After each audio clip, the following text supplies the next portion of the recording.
Well, hello, Hayden. How you doing? Hey, Martine, always good to see you. I look forward to our interaction and, bring it on here. Let's provide some real value for those that are listening, huh? Yeah, absolutely. Today's webinar is called "The Path to High Energy." So, the path to high energy. I think we always want that. We want to be able to. Some of us want to exercise more. Some of us want to eat better. Some of us want to be more alert. Have lots of energy. But when it comes to our employees and all the people that we work with, what is that path to high energy? We've talked about taking people's feelings and needs seriously, and I think what we're going to do here is go down to a whole nother level of what that really means. Okay. And uh, the path to high energy, we want our people to operate at their most awesome self, their self actualization, bring their best skills and competencies to work and really put in the effort. And if they're not, what's going on and how do we address it? Yeah. So I think that's what we're going to jump into, right? Yeah. So how do we have our employees work inspired, work celebrating life, celebrating the company, doing all the things that we as owners of companies, CEOs, leaders want them to do. And there you go. I like that. A lot of it has to do with our connection with our employees, connection with our team, connection. And if we feel connected, we feel like we belong, then, that's a big part of it. Hmm. We have that bridge that we have shared with people about, if we want people to go from survival into operating their self actualization, bringing their best skills and competencies, and they're going to cross this bridge. What's in between survival, where they get their compensation, their medical package, all the way up to self actualization? What takes place in that way of employment between being hired and then operating at your self actualization? And as we bring that bridge down, we see safety, belonging, and self esteem. Yeah. A lot of people don't feel safe to bring up issues. They don't feel respected. On the pylons of the bridge is respect, and it's based on curiosity. Yeah. And if we don't feel safe and we don't feel like we belong, we're just going to be putting our time in. We'll be retired in place, just putting in our time just to get money. And so, if we feel safe, we're bringing our best ideas, and people are willing to listen to us to understand our insights, and they're using them, and our self-esteem is growing, and we're growing in a team when we belong to the team. I think that's the highest energy that we can have, is when all of that's at work, from survival to self-actualization, safety, belonging, self-esteem. And Does and that does that work? Yeah, absolutely. So what I'm hearing you saying is that when we're dealing with safety, we're dealing with respect, our personal safety, our personal self-respect, the respect that we feel from other people, and the respect that we give other people. That's what you're saying, right? Fundamentally. Absolutely. Fundamentally, absolutely, it's a mutual. Are we receiving the respect we want? Are we receiving the safety we want? And are we giving it to others? We violate safety and respect sometimes when we judge or blame other people. And it's really about creating that safe and respectable environment that everyone can thrive in. That's great. So you Uh, said judging and blaming. That seems to me just a natural part of how we operate. We observe, we see things, and we make judgments about those things, which we make judgments about what our the people that we work with, they do something right or wrong. There's a judgment. Well, they did it right, they did it wrong, right? Right. And, we judge it whether it works for us, it doesn't work for us. And those are important. Hmm. But when we come at people and we get in someone's face and place a judgment and make them wrong, that we've started a fight. And Yeah. fights, there may be high energy, but we're fighting each other. We're not getting the result we want. So it's really about stop starting fights, creating safety, and talk about what's working, what's not working for you in order to have that environment that you thrive in. Let me give you an example. Please, yeah. I went into the office of a large commercial real estate leasing company here, and I met with the guy in charge at this company, And he said, yeah, we lease all these big properties around Austin, and we have teams that we do. We put them in teams, and let me take you into the war room. So he brought me into the conference room where they had all the whiteboards up, and he had the teams there. I think there were 6 teams, and he said, what we've done is we said, during this next quarter, whoever is the best team, we're going to give them an all expense paid skiing trip to Aspen. All expenses, you have this great trip there, Yeah. and we think it's going to inspire everybody. But some of these teams aren't really working as hard as the others. Yes. I said, maybe some of them aren't really inspired about skiing. You ever think about that? No, everyone would at least go to Aspen, get a vacation, Of course. spend straight. And there was a guy sitting in there working, doing his paperwork, and I said, can I talk to this young man here for a moment? And he goes, sure. I said, are you on one of these teams? He goes, yeah, I'm on that team. And I said, do you like skiing? He said, I don't ski.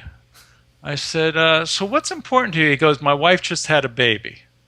And what would be important to me is if maybe we got a $1,000 check that we can buy baby furniture and we can buy things for the baby. He said, there's no way I'm taking off to go skiing with my wife at home with the baby. That wouldn't work. Yeah. He said, so that doesn't work for me at all. And you could see the guy's eyes, kind of, not the guy I was talking to, but the owner there. His eyes got big. It was like a big aha that maybe he had to have something to inspire them that they cared about. Sure. Something that was important to them. Daniel Pink wrote a book called Drive. Mm-hmm. And it's about inspiring people and having them have passion with what they're doing. And it doesn't always involve money or a vacation. A lot of it has to do with people's autonomy. For them to share what's important to them and to be heard and listened to. And I think that's important for a lot of us, is to be heard and listened to. I think that's a need we all have. And when we are and we're able to share our insights, people are more willing to be engaged at that level than if we're ignored. That's a simple path to high energy employees. I think what you said is that autonomy versus having an environment that doesn't have that autonomy. Not having that environment is going to suck the energy out. Oh, yeah. You look at different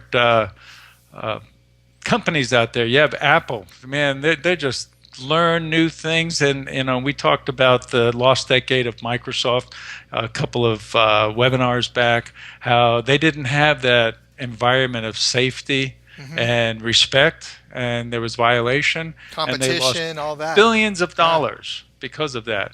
So if we want to engage our employees, first of all, I had a conversation with someone who is a director at a hospital, and she was like, something's not working here. We need to get into flow. And she went to the physicians and said, what's going on here that you're not excited about? And they gave her a list. Yeah. And they started talking about it. Well, just the fact that she asked and they gave her a list and now they're talking about it, people are more energized to address what's not working for them if they have an opportunity. I think that's part of the autonomy you talked about. Yeah, when I look at, these are my needs list and my feelings list, and I keep those on my wall. They're big, and I keep them on my wall at the office, and at my house I'm on a few different walls, and you look at it, it's just something just to maybe just to be understood or just to be heard is what the people in your story were saying. I was at least heard, and just that need being met of just being heard is like, wow, okay, well, that's good. Let's move on. You feel better.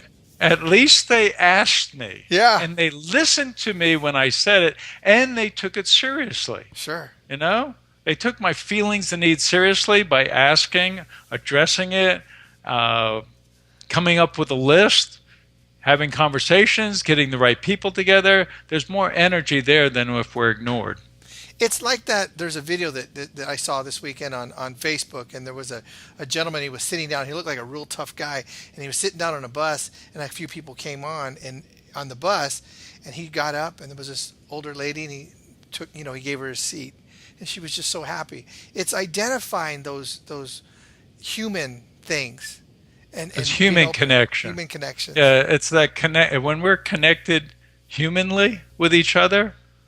I mean, look at the protests going on around where Oh, people are starting to connect with Eric Gardner and the chokehold. And, yeah. it's like people are starting to connect and saying, hey, this isn't working for us. And look at the passion that's going on out there. Some violence, which, we don't want, but, people are passionate about getting their rights. Now, this is civil rights, but also about our rights as human beings, what's working for us and what's not for us.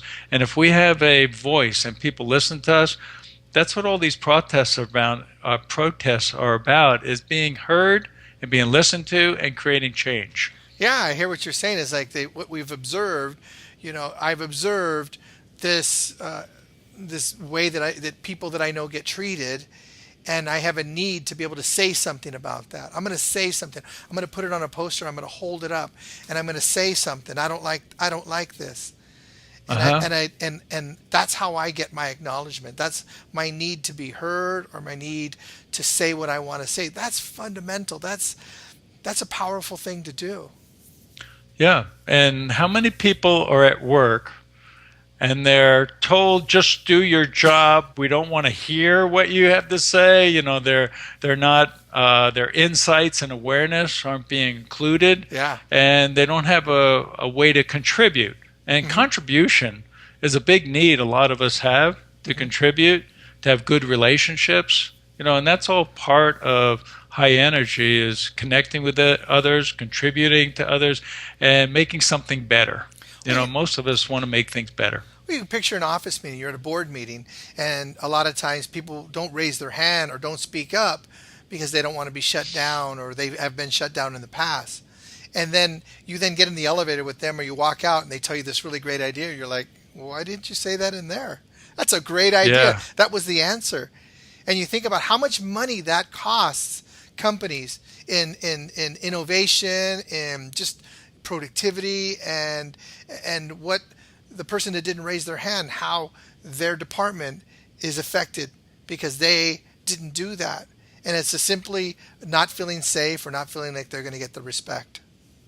You know, uh, I don't know if you can show the progressive regressive cycle that we're going to Absolutely. introduce a little Yeah. later. Yeah. But as we show the progressive cycle, it starts off with conscious curiosity, being curious, which signifies, hey, if I'm curious what's going on with you and I ask you, it's safe, it's respectful because I want to listen. And when that happens, people are willing to risk.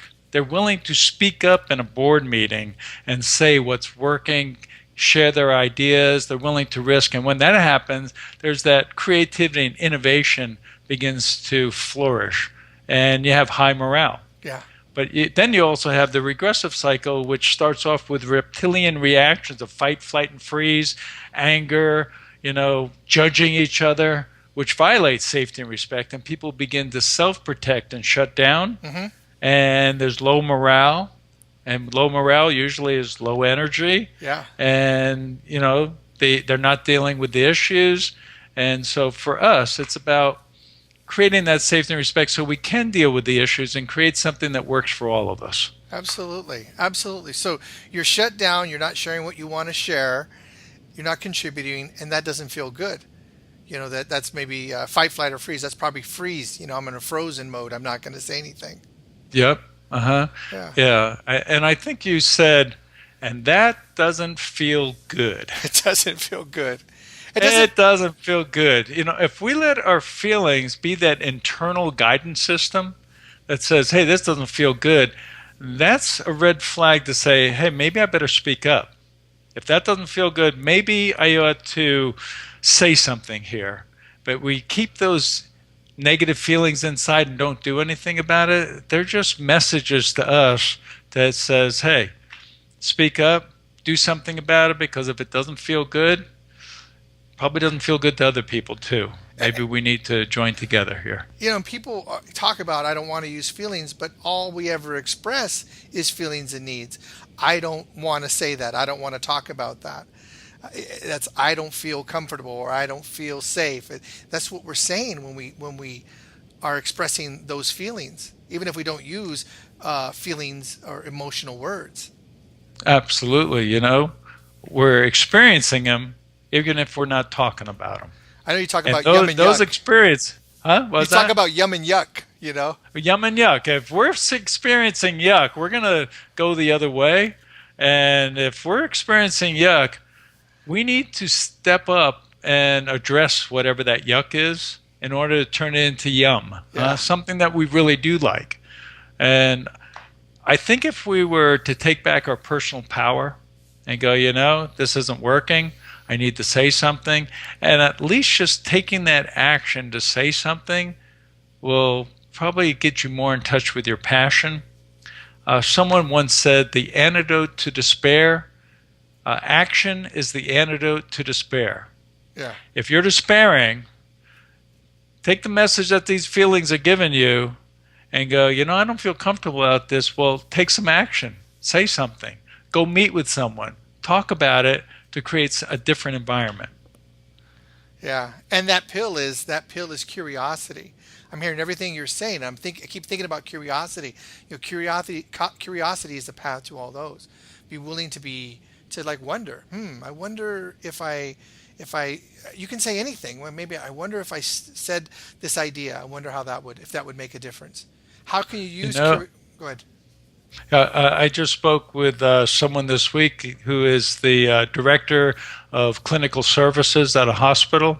She goes, when people weren't doing things right, I'd go to them and go, you're not doing it right. You need to do it this way. And she goes, someone would do it, someone wouldn't. She goes, but I changed things. I use curiosity now. She goes, I go and state what I observed. I noticed you were filling out the records this way. I'm curious. What has you do it that way and not the way that we have already said needs to be done? And I'm curious, what's standing in your way of following the policies and procedures we've already laid out? And just that I'm curious and asking a question rather than making a statement and making them wrong Yeah. has opened up the conversation for them to go, oh, I didn't know it was all that important. I just feel more comfortable doing this way. So this person said, okay, let's work on it so you feel comfortable doing it this other way too, because this is the way we need to have it done. Yeah. So that's part of it is, okay, let's talk about it. Let's ask questions and be curious rather than making statements that can disconnect us from other people. Yeah, absolutely. And I'm thinking, all the other benefits of that dialogue, there's so many more benefits to that type of dialogue. I can accuse you and tell you, hey, don't do it that way, do it this way. Or I can open up a dialogue with you, which creates respect and safety, connection. It creates all those other things. And in that dialogue, I'm sure the needs of the person you're interacting with will be met inside of there. I like what you just said. You said, I can meet with people and tell them the things they're not doing. That's not dialogue, right? No. No, that's telling. So if you want dialogue, start with, I wonder, what would be a different way of doing this that would work for both of us? And let them share and ask them questions, and you have a better opportunity to create flow with them because you're including them and you're both working together. It's about creating results through our human connection, and questions, curiosity helps create that connection. Yeah, I find that, being right, like oftentimes I'll have a thought about something and I'm right about what I'm thinking, but approaching it that way is not valuable. It creates a disconnection. Well, maybe it's valuable for you, but it's not for them. Yeah. And so if we want to connect, let's ask a question. I was in a coaching call this week, and this CEO is going to go to another CEO, and he was going to tell them all the things that he wasn't doing right. I said, so how do you think that's going to come across the other CEO? Oh, he'll probably get defensive. I said, would you like to make it so he doesn't get defensive? He goes, how do I do that? I said, take all those statements and turn them into questions. Mm. So I'm curious, how could we operate in a way that's safe and respectful for everyone, including me, when we interact in these board meetings we're in? Yeah. Maybe the other CEO doesn't know it's not safe and respectful for you, even though you experience it. But if you ask a question, then he can go, "What? You don't feel safe and respected?" And it starts a dialogue, like you were saying, on how to get different results. So I would, at this webinar, I'd say if you're going to go tell someone what they're doing wrong, you know, take that statement and turn it into a question to include them and let them have a say. Yeah. Yeah, absolutely. So the path to high energy employees is flow, and the path to flow is curiosity. Is that what you're saying? Curiosity and taking people's feelings and needs seriously, asking them if they're doing something that's not working for you, state what they're doing, observe it, and go, I wonder, could we do it a different way? And a way that works for everybody, and would you be open to that? At least you started a dialogue, and that's when results start happening, when people are contributing and come with the best possible solutions. We may have a strategy that would work, but maybe they do too, and by combining them, we probably get better results. Excellent. Now, how do you teach that in a corporate environment? How do you teach different Well, I'm strategies? talking about Or you specifically. I'm talking about conscious choosing. How does conscious choosing and Hayden, how do you specifically teach that in a corporate environment? we teach them the STAR process for result. STAR process, STAR stands for stop, think, act, review. Hmm. And in the stop section, you have to look at facts. What's really going on here? And then what are the needs that aren't being addressed? We have needs that are being, what are some needs that aren't being addressed? Maybe some customer service needs aren't being addressed.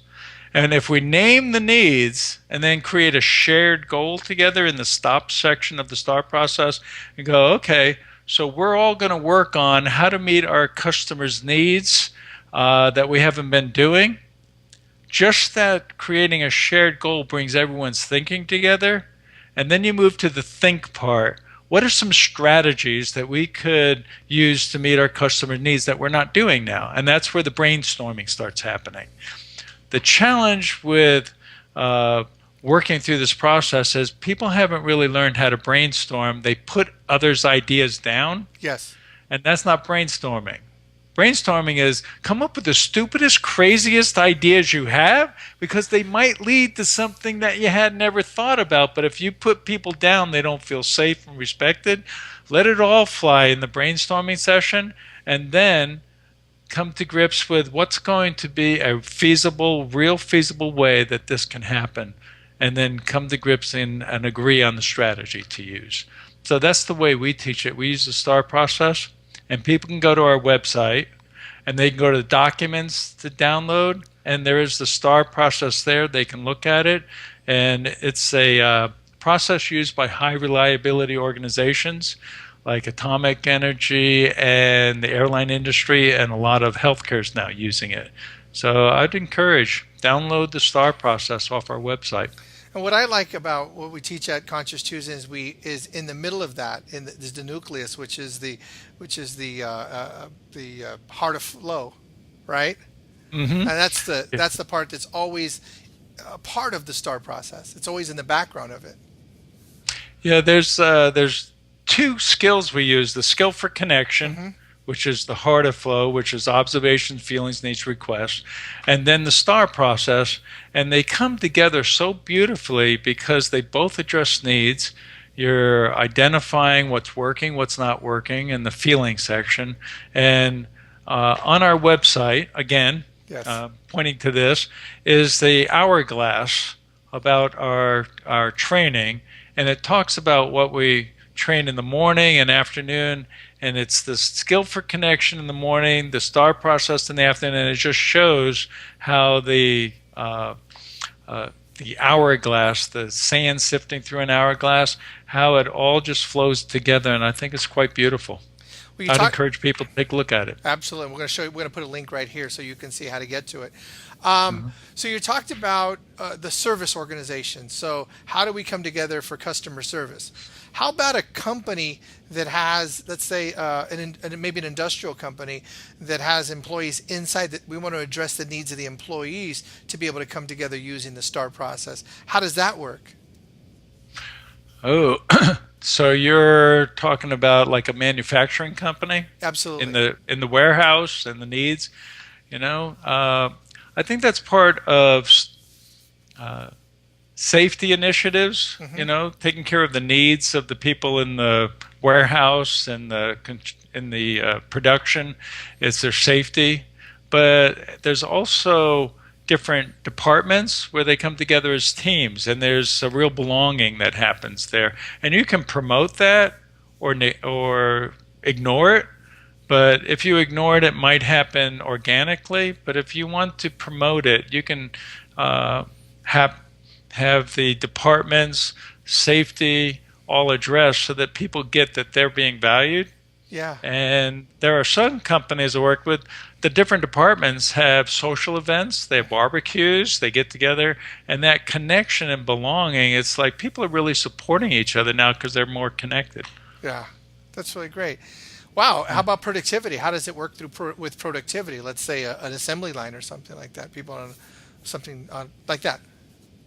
Assembly line, Oh, you know, there are expectations, there's training, there's onboarding, and an assembly line, it's like, uh, what's normal here and what can we do to promote greater energy and enthusiasm for what we're producing here, and when you bring the team together, they can promote high energy among themselves hmm.